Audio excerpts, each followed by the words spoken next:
থেকে বলছিলাম অতি দ্রুত আওয়ামী লীগের রাজনীতি নিষিদ্ধ করার জন্য। আমরা বলছিলাম অতি দ্রুত এই গণহত্যার বিচার করার জন্য। আমরা দেখতে পাচ্ছি বিভিন্ন জায়গা থেকে বিভিন্নভাবে গড়িমসি করে এই বিচারকে দীর্ঘায়িত করা হচ্ছে। আজকের এই কর্মসূচি থেকে আমরা পরবর্তী কর্মসূচি ঘোষণা করতে চাই। আগামী রোববার 20 এপ্রিল গণহত্যাকারী আওয়ামী লীগের বিচার এবং নিষিদ্ধের দাবিতে স্বরাষ্ট্র উপদেষ্টা এবং আইন উপদেষ্টা বরাবর আমরা স্মারকলিপি প্রদান করবো ইনশাআল্লাহ। আগামী 21 এপ্রিল 2025 গণহত্যাকারী আওয়ামী লীগের নিষিদ্ধ এবং বিচারের দাবিতে আন্তর্জাতিক অপরাধ ট্রাইব্যুনালের ইনভেস্টিগেশন এজেন্সির সামনে আমরা মানববন্ধন করবো ইনশাআল্লাহ।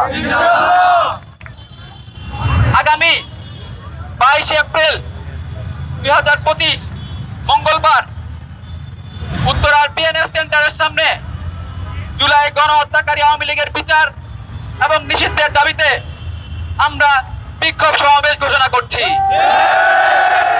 আপনারা কি আমাদের সঙ্গ দেবেন? নিষিদ্ধ না হওয়া পর্যন্ত আপনারা আমাদের সাথে থাকবেন ইনশাআল্লাহ। ইনকিলাব জিন্দাবাদ, উত্তরাবাসী জিন্দাবাদ। ফাঁসি ফাঁসি ফাঁসি চাই, ফাঁসি চাই, ফাঁসি চাই।